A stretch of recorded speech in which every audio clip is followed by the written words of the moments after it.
Pada hari ini kita akan kembali melakukan meditasi ya. Kita akan lakukan meditasi. Sebelum kita melakukan meditasi ya, Bante kan kemarin ada kasih PR ya. Anda baca lagi PR-nya, Karania Metta Sutta. Inilah yang harus dikerjakan oleh mereka yang tangkas dalam kebaikan. Untuk mencapai ketenangan, ia harus mampu jujur, sungguh jujur, rendah hati, lemah lembut, tiada sombong. Nah, sekarang ini adalah PR kita buat minggu kemarin. Jadi selama 1 minggu, apakah Bapak Ibu yang ada di rumah sudah bikin PR apa belum? Sudah tangkas dalam kebaikan atau belum? Sudah jujur, sungguh jujur atau belum, dan seterusnya ya. Jadi PR kita yang kemarin adalah itu Bapak Ibu. Ya, minggu ini PR yang Bante kasih lagi adalah merasa puas, mudah disokong atau dilayani, tiada sibuk, sederhana hidupnya, tenang indranya, berhati-hati, tahu malu, tak melekat pada keluarga. Ya, jadi bait yang kedua ini ya Bante akan kasih contoh kepada Anda biar mudah-mudahan ya. Kemarin-kemarin kita sudah belajar tentang indria, tentang bagaimana Anda harus bersyukur dan seterusnya. Memang zaman sekarang lagi COVID, banyak yang bilang susah ya. Bukan cuma Anda yang susah, semua juga susah ya. Tetapi bagaimana peran spiritual bisa mengubah hidup Anda. Nah, jadi ini ada satu contoh, Bante akan sebutkan namanya nanti. Tetapi ada satu contoh, ketika itu dia ulang tahun ya. Jadi dia ulang tahun, kemudian beliau mengundang Bante sendiri ya. Bante diundang sendiri, makan datang ke rumah dia. Jadi saya datang ke rumah dia, kemudian beliau cuma bilang, Bante, hari ini adalah hari ulang tahun saya. Oke, tolong doakan saya ya. Ya Bante seperti biasa, tidak ada yang bisa doakan Anda selain diri Anda sendiri. Jadi kita baca parita bareng-bareng. Habis baca parita bareng-bareng, selesai, kemudian ya kita makan siang ya. Kebetulan dia ini adalah seorang vegetarian. Jadi menu waktu siang hari itu adalah tempe ya, tempe goreng, capcay ya, terus bihun ya, mie goreng ya. Ini adalah menu disidangkan waktu itu ya. Nah, setelah dia mempersembahkan makanan kepada Bante, ya Bante sudah ambil, kemudian Bante persilahkan, udah, ayo, kau makan juga ya. Ya, jadi setelah Bante ambil, Bante pelimpahan jasa, kemudian kasih mereka makan ya. Kemudian saya bilang silakan makan kok. Begitu makan ya, di depan meja tadi ada apa? Tempe, terus ada bihun ya, mie sama capcay gitu ya. Begitu makan, ambil tempe, tahu nggak? Dia berkata, ini siapa nih yang masak ya, pinter banget dan seterusnya. Hanya tempe goreng tok.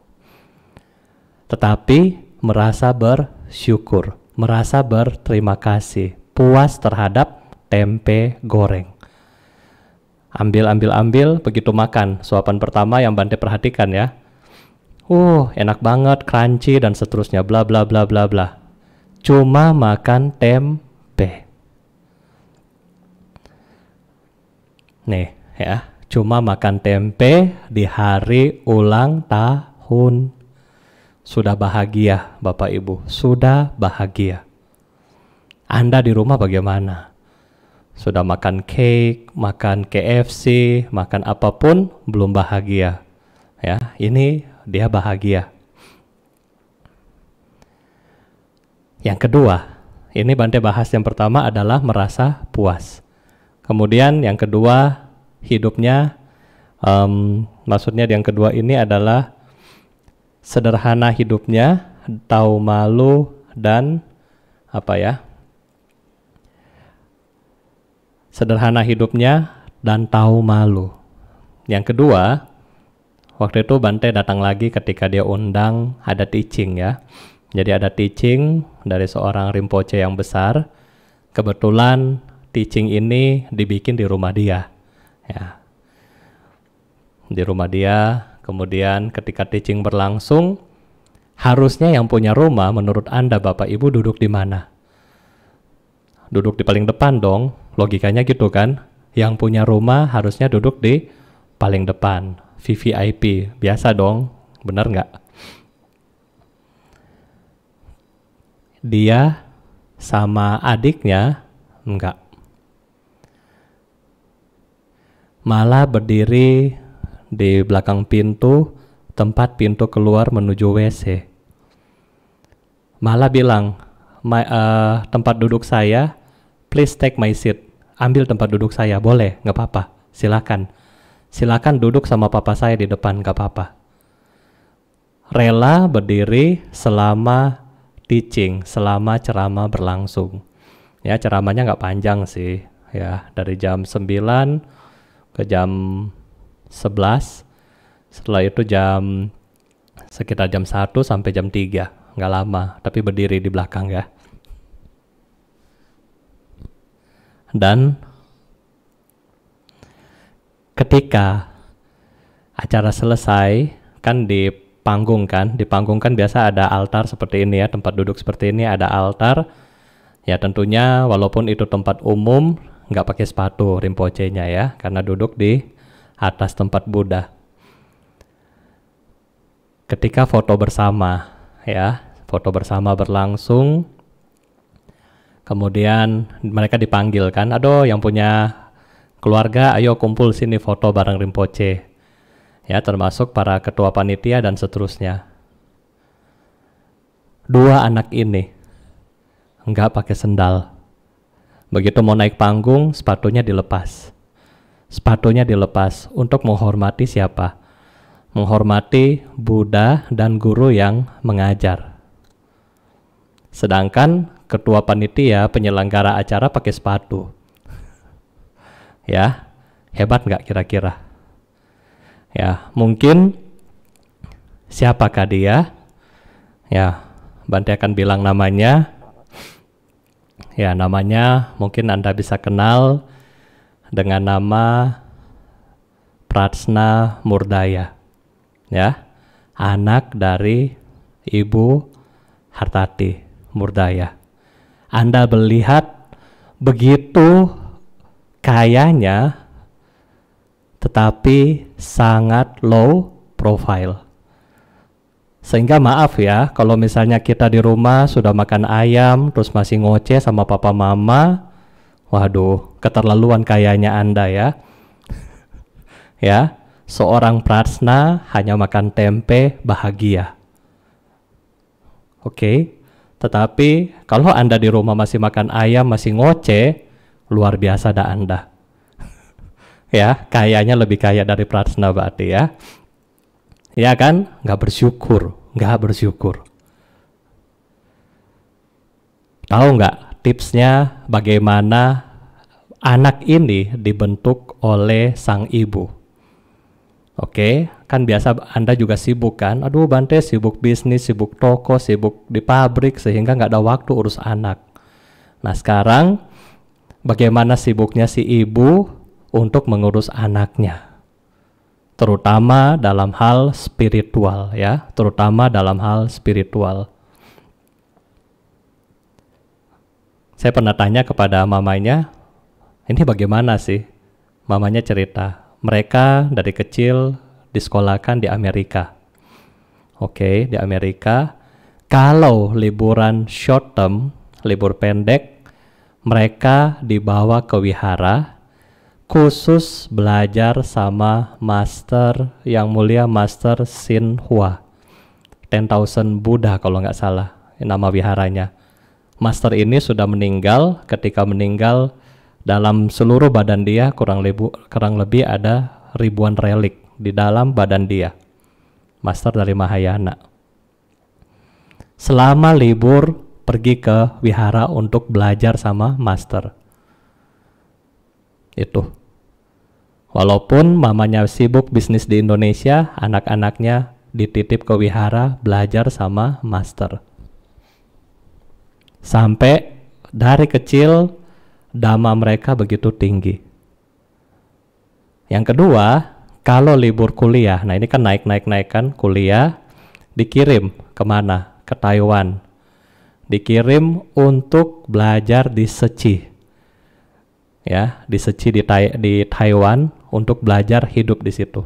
Bagaimana mereka harus bangun pagi dan seterusnya, dididik di sana. Nggak pernah begitu pulang, ayo pulang sini main game, enggak. Ayo pulang sini jalan-jalan, enggak.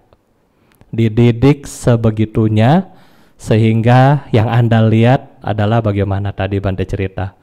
Makan tempe aja bisa bahagia, merasa puas, merasa berterima kasih. Ketemu orang-orang besar, tahu diri, tahu malu, bahwa walaupun mereka yang punya rumah, tetapi guru adalah guru, Buddha adalah Buddha, sehingga sepatunya juga dilepaskan. Walaupun mereka yang punya rumah, mereka ya seat saya silakan duduk, gak apa-apa kita berdiri, Anda duduk, dengarkan dhamma dengan baik, silakan duduk. Ya, jadi beda di sini adalah seseorang yang melatih anaknya secara spiritual sama yang dimanjakan tidak spiritual. Nah, Anda mau yang mana? Terserah Anda, ya kan? Kalau Anda bilang saya sibuk, bagaimana dengan si ibu? Beliau lebih sibuk jauh daripada Anda, ya kan? Kalau Anda bilang bisnis saya lagi naik, bagaimana si ibu? Ya, bisnisnya ada di Serululini. Oke, jadi pilihan Anda untuk mengedukasi anak Anda untuk kesuksesan mereka di masa yang akan datang terserah dari Anda hari ini, ya. Bante cuma bisa kasih tahu true story. Nggak ada promosi di sini, nggak ada iklan di sini, nggak ada. Tetapi ini yang saya lihat dan saya tahu. Oleh karena itu, dalam Karania, Buddha juga bilang kepada kita, merasa puas. Merasa puas. Apapun yang kita punya, kita tahu ini adalah bagian dari saya. Jadi berterima kasihlah atas kebaikan kamu sendiri. Gak usah compare diri kamu dengan orang lain, gak usah. Merasa puas. Yang kedua, mudah disokong atau dilayani, ini khususnya pada para anggota sangha atau mereka-mereka yang menjadi yogi yang sedang latihan. Ketika kita sedang berlatihan meditasi, misalnya vipassana atau atasila dan seterusnya dalam suatu wihara, jadilah pribadi yang mudah disokongi atau dilayani. Jangan banyak komplain. Saya nggak mau makan sayur, saya nggak mau makan gorengan, saya nggak mau ini, saya nggak mau itu. Ya, jadilah yang mudah disokong dan dilayani. Apapun yang ada, ya terima aja. Oke. Tiada sibuk, sederhana hidupnya. Ya, ini sudah jelas Anda menjadi orang yang sederhana. Ya. Berikutnya, tenang indranya. Tenang indranya, Bante sudah kasih tahu, indra kita ada 6. Selama hampir 2 minggu kita belajar tentang ini ya, mata, hidung dan seterusnya. Tenang indranya dan berhati-hati. Hati-hati di sini, hati-hati menggunakan indera kita. Ya. Jangan lihat mata lihat yang bening kelamaan, jangan ya, nanti matanya kering, sakit. Jangan terlalu banyak dengar lagu yang kebanyakan ya, nanti gendang telinga rusak dan seterusnya. Tahu malu. Tahu malu di sini dan tak melekat pada keluarga. Tahu malu di sini adalah tahu malu ketika kita melakukan sesuatu, kita malu kalau kita melakukan yang buruk. Ya, tahu malu di sini adalah seperti itu. Ketika kita mau lakukan yang buruk, kita tahu bahwa itu salah dan kita malu untuk melakukannya. Dan yang terakhir adalah melekat sama keluarga. Melekat sama keluarga, khususnya kalau misalnya buat para biku, termasuk bukan cuma keluarga, tetapi melekat sama sponsor-sponsor atau para donatur. Ibu haus ya Starbucks, terlalu banyak permintaan, akhirnya lupa meditasi. Ya, jadi harus tahu tak melekat sama orang lain. Karena apa?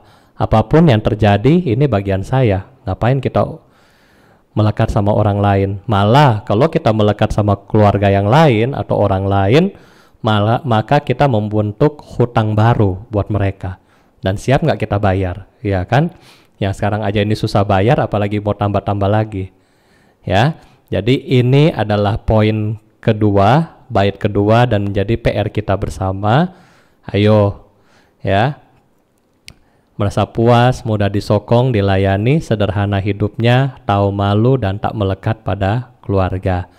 Ini yang kita bisa latih selama 1 minggu ke depan, ya. Nah, hari ini kita akan melatih meditasi kita, yaitu dengan mengembangkan cinta kasih, ya.